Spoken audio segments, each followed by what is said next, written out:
और जम्मू कश्मीर के इन्हीं चुनावी नतीजों पर बातचीत करने के लिए हमारे साथ इस वक्त केंद्रीय मंत्री जितेंद्र सिंह जी सीधा आज तक पर जुड़ रहे हैं। जितेंद्र जी, स्वागत है आपका आज तक पर। कहते हैं कि ये डीडीसी के चुनाव, जिला विकास परिषद के चुनाव छोटे जरूर हैं लेकिन संदेश बड़ा है। सवाल यह है कि आपने 73 सीटों के साथ एक बड़ी जगह तो बनाई है, लेकिन नंबर 1 के पायदान पर गुपकार गठबंधन ही है। किस तरह से एनालाइज करेंगे आप? नहीं, सबसे पहले तो मैं ये कहूँगा कि यदि आप चुनाव कमीशन का वो पत्रक देखेंगे तो सबसे largest party Bharatiya Janata party है। उसमें तो अलग अलग सबने लड़ा है इलेक्शन। नेशनल कॉन्फ्रेंस का एनसी लिखा हुआ है, इंडियन नेशनल कॉन्फ्रेंस का आईएनसी लिखा है, पीडीपी का अलग लिखा है। बाहरी तौर पर मीडिया कंजम्पशन के लिए उन्होंने कहा कि हमारा अलायंस है। अब आगे बढ़ करके क्या होता है वो अलग बात है, लेकिन औपचारिक तौर पर प्रत्येक दल ने अलग अलग इलेक्शन लड़ा है। हालांकि ये इकट्ठे हो गए एक दूसरे के समर्थन में सिर्फ इसलिए कि भारतीय जनता पार्टी की ताकत का ये मुकाबला नहीं कर सकते थे। उसके बावजूद हम ये बात ना भूलें कि आज 70 वर्ष के बाद पहली बार 3 हमारे प्रत्याशी वहाँ से निर्वाचित होकर के आ रहे हैं भारतीय जनता पार्टी पे। 2 अन्य पे हमारी लीड भी चल रही है और भारी वहाँ पर कैंपेन हुआ है, प्रचार हुआ है।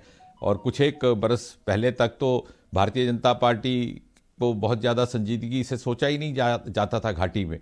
और मुझे ये भी लगता है कि सबसे बड़ी उपलब्धि ये है भारतीय जनता पार्टी की कि प्रधानमंत्री नरेंद्र मोदी ने जो निर्णय लिया है, पहली बार 70 वर्ष के बाद जो ग्रास रूट डेमोक्रेसी, जो पंचायती राज, पहले आधा अधूरा पंचायती राज लगा था जिसमें 73-74 संशोधन नहीं था, जिला परिषद पहली बार गठित हुए, तो लोग जो बढ़ चढ़ करके आए हैं और जिन्होंने भारतीय जनता पार्टी का भी समर्थन किया और जिससे आपकी वोटर दर भी बढ़ गई। क्योंकि पार्लियामेंट के चुनाव में तो आप भली भांति जानती है कि 15-20% केवल वोटर टर्नआउट हुआ करता था, आज कई गुना बढ़ गया। इसलिए भी कि लोगों में वो जो तमन्ना, जो जमहूरियत के प्रति जो उनकी आस्था है, प्रजातंत्र की प्रति, वो कहीं झुलस गई थी। वो आकांक्षा फिर से जागी है। उन्हें लगा कि हाँ, अब ये सिर्फ 2-3 खानदानों तक सीमित नहीं है, हमारे ही बीच में से हमारे चुने हुए प्रतिनिधि जा रहे हैं। तो मुझे लगता है कि भारतीय जनता पार्टी और प्रधानमंत्री नरेंद्र मोदी के द्वारा लिए गए निर्णय के समर्थन में ये सारा वोट है। उसमें भारतीय जनता पार्टी की जो उपलब्धि है वो तो आपने जी। मैं श्रीनगर और जम्मू पर 2 अलग अलग सवाल पूछना चाहती हूँ। देखिए सर, श्रीनगर से जो रुझान नतीजे आ रहे हैं उसका 2 पक्ष है। एक ये बात सच है कि पहली बार श्रीनगर में एक सीट आपके हाथ लगना, 3 सीटें कुल मिलाकर अभी तक नतीजों के हिसाब से बीजेपी के खाते में जा रही हैं। मुस्लिम बहुल इलाकों में जीतना एक बड़ा संदेश, इस पर आपकी टिप्पणी चाहूंगी। लेकिन दूसरी तरफ गुपकार का ये जो कामयाबी का सफर घाटी में है वो आगे बढ़ रहा है। क्या अब ये एक बड़ा चैलेंज नहीं है कि ये तमाम पार्टियां एक साथ आकर लड़ रही हैं? और उन्होंने तो कॉमन एजेंडा बनाया था अनुच्छेद 370 को वापस स्थापित करने का। क्या उस पर उनकी ये कामयाबी कुछ कह रही है? दोनों पर आपकी प्रतिक्रिया। देखिए, हम इसको दूसरी तरीके से भी देख सकते हैं। ये तो एक तर्क रखने का ढंग है, लेकिन आप ये क्यों नहीं सोचते कि वोट डालने वाला आम आवाम है, आम लोग हैं। कश्मीर घाटी में आम तौर पर वोटर टर्नआउट का चलन नहीं रहा, परंपरा नहीं रही। बहुत कम वोटर टर्नआउट रहता। पिछले 30 वर्षों में जितने भी चुनाव हुए उनमें सबसे अधिक आज वोटर टर्नआउट हुआ है। तो क्या ऐसा नहीं कि वोटर को लगा कि मेरी पसंद के प्रतिनिधि के लिए चुनाव हो रहा है, मेरी इच्छा अनुसार हो रहा है? और ये अगर इस प्रकार की परिस्थिति उत्पन्न हुई है तो ये भी भारतीय जनता पार्टी नेतृत्व की सरकार, मोदी सरकार ने कायम की है। क्योंकि पहले वो मायूस हो चुका था, बेजार हो गया था चुनाव से, चुनाव में हिस्सा ही नहीं था लेता। तो हम तो इसको इस तरह से देखते हैं और स्वागत है यदि जिला परिषद गठित करने में कश्मीर के अवाम अपना योगदान देते हैं।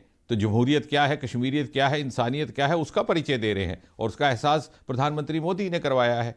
और इसी प्रकार ये जो 70 वर्ष से एक विडंबना चल रही थी उसका अंत हुआ है, एक नया अध्याय प्रारंभ हुआ है। और यही कारण है कि भारतीय जनता पार्टी की, जैसे आपने स्वयं स्वीकार किया, एक एक्सेप्टेबिलिटी देखने को मिली है पूरे के पूरे जम्मू कश्मीर में, प्रत्येक सूबे में, प्रत्येक संभाग में।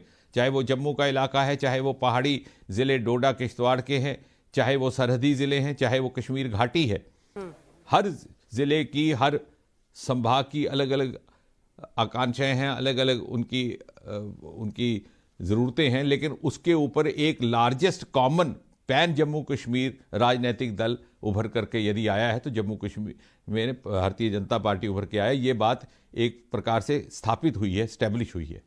क्योंकि गुपकार अलायंस भी बीजेपी के रिएक्शन में ही बना। उन्होंने एक साथ इकट्ठा होकर इस बार चुनाव लड़ा। लेकिन सर एक बार जरा जम्मू पर अब आते हैं। 10 डिस्ट्रिक्ट्स है वहां पर, जिसमें 6 में तो आप क्लियरली आपका चेयरमैन बनता हुआ दिख रहा है इन डीडीसीज में, चाहे वो जम्मू हो, सांबा हो, कठुआ हो, उधमपुर, डोडा, रियासी, इन तमाम जगहों पर। लेकिन जो बाकी 4 हैं, यहां पर आप देखिए कि गुपकार राजौरी डिवीजन में लीड कर रहा है। 2 जगहों पर हंग हाउस की तस्वीर है, किश्तवाड़ और पुंछ में, और जो चौथी जगह है वहां रामबन में नेक टू नेक यानी कांटे की टक्कर हो रही है। क्या इन तमाम पार्टियों का गुपकार गठबंधन में एक साथ आना ऐसी चुनौती बन रहा है जम्मू में?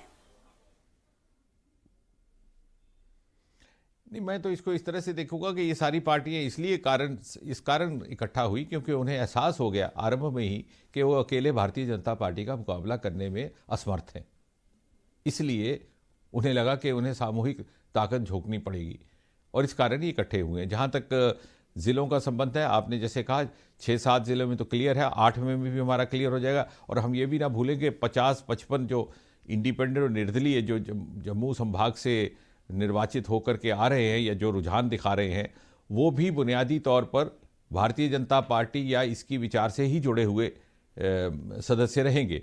तो मुझे लग रहा है कि कम से कम 9 जिलों में हमारी काउंसिल्स बनेगी।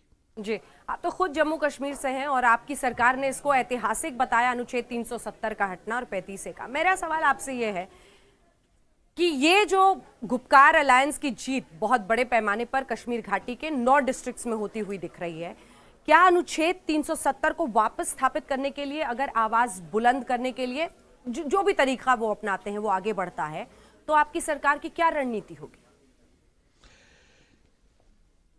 देखिए अंजना जी, पहली बात तो मैं इस बात से पूरी तरह से सहमत नहीं हूं। ये इन्होंने ही एक नैरेटिव पैदा करने की कोशिश की है, नेशनल कॉन्फ्रेंस पीडीपी, क्योंकि इनके हाथ से सरकार जा रही थी, जमीन इनके धरती इनके पैरों तले से खिसक रही थी, तो इसलिए नैरेटिव पैदा किया कि हम 370 वापस लाने के लिए चुनाव लड़ रहे। लेकिन जो आम आवाम है, श्रीनगर की गलियों कूचों में चलने वाला, उसने वोट इसलिए दिया है कि वो प्रधानमंत्री मोदी जी की विकास यात्रा का हिस्सा बनना चाहता है। विशेषकर जो युवा है कश्मीर का, वो समझ गया है कि जिस प्रकार देश भर में प्रधानमंत्री मोदी जी ने युवाओं के लिए अनेकों नए अवसर उपलब्ध करवाए हैं, वो अपने आप को इस तरह से वंचित नहीं रखना चाहता, क्योंकि वो बहुत वेल इन्फॉर्म्ड है, वेल कनेक्टेड है।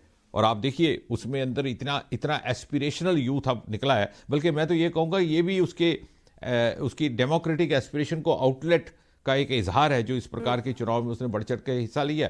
अगर ऐसा ना होता तो इतनी भारी संख्या में आज इंडियन एडमिनिस्ट्रेटिव सर्विसेज में और आईआईटी में, एनआईटी में कश्मीर संभाग से बच्चे बढ़ चढ़ करके पूरे उत्साह के साथ सामने ना आते।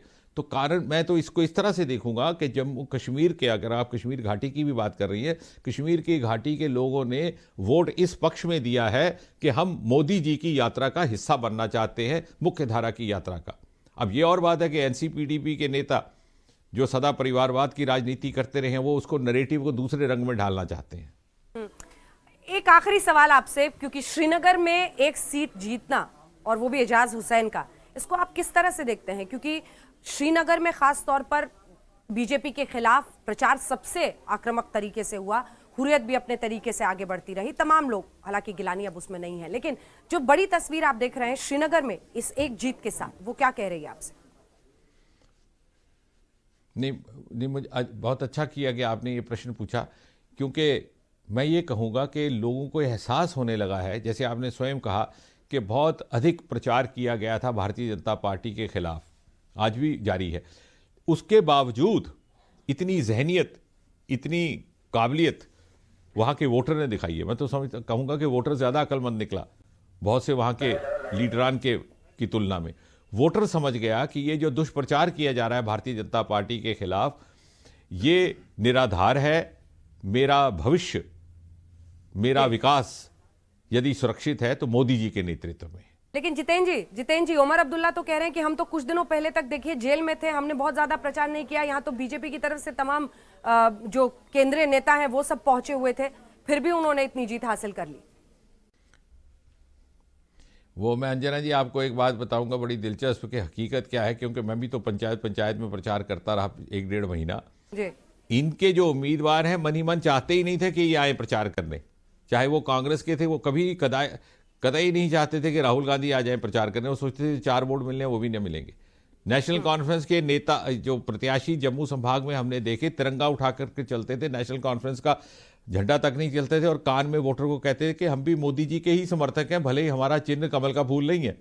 वो स्वयं ही मन नहीं चाहते थे कि उमर अब्दुल्ला आकर के उनके लिए प्रचार करें। कहने का तात्पर्य है कि स्वीकृति यदि इस समय है तो केवल भारतीय जनता पार्टी के नेतृत्व की है, जी, मोदी जी की और उनकी टोली की है। बहुत बहुत धन्यवाद आपका केंद्रीय मंत्री जितेंद्र सिंह जी आज तक पर हमारे साथ जुड़ने के लिए और जम्मू धन्यवाद कश्मीर के अंजना जी।